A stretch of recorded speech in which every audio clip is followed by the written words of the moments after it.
Justement, docteur Kierzek, ce mardi 11 avril, c'est la journée mondiale de Parkinson. Cette maladie neurologique touche plus de 4 millions de personnes dans le monde. Et c'est une de ces pathologies face auxquelles on se sent parfaitement démuni, docteur. Démuni, puis surtout que c'est une pathologie qui se voit et qui change. Regardez, c'est Sonia Rykiel, vous savez, la créatrice de mode qui était atteinte de la maladie de Parkinson et qui avait dit « Ce qui m'effraie, c'est de donner l'image d'une femme différente de celle que je montre depuis toujours ». Et c'est vrai que c'est une maladie qui est très discriminante parce qu'on voit au fur et à mesure de l'évolution, et c'est une maladie évolutive malheureusement, c'est une maladie neurodégénérative, et bien on voit les symptômes qui s'aggravent. Alors c'est une maladie qui est fréquente, relativement fréquente, c'est une cause de handicap important. 200 000 Français en sont atteints, 25 000 nouveaux cas par an, avec vraiment une augmentation du nombre, une augmentation tendancielle. Alors ça concerne plutôt les personnes âgées, avec un pic de fréquence autour de 70 ans, mais 20% ont quand même moins de 60 ans.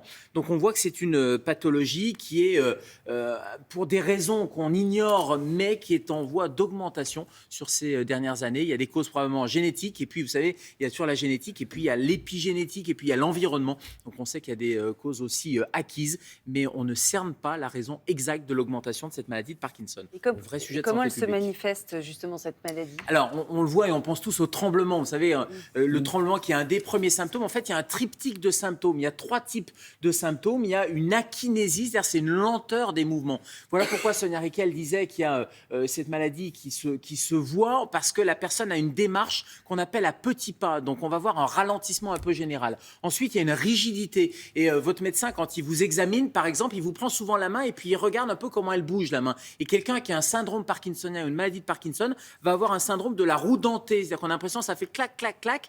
Bref, c'est une rigidité, puis c'est une rigidité neurologique un peu générale après. Et puis évidemment les tremblements. Alors attention, on va rassurer toutes celles et ceux qui nous regardent. Tout tremblement ne veut pas dire maladie de Parkinson. Il y a plein de raisons d'avoir des tremblements essentiels, des tremblements de stress notamment, mais un des symptômes de la maladie de Parkinson, ça peut être ce fameux tremblement.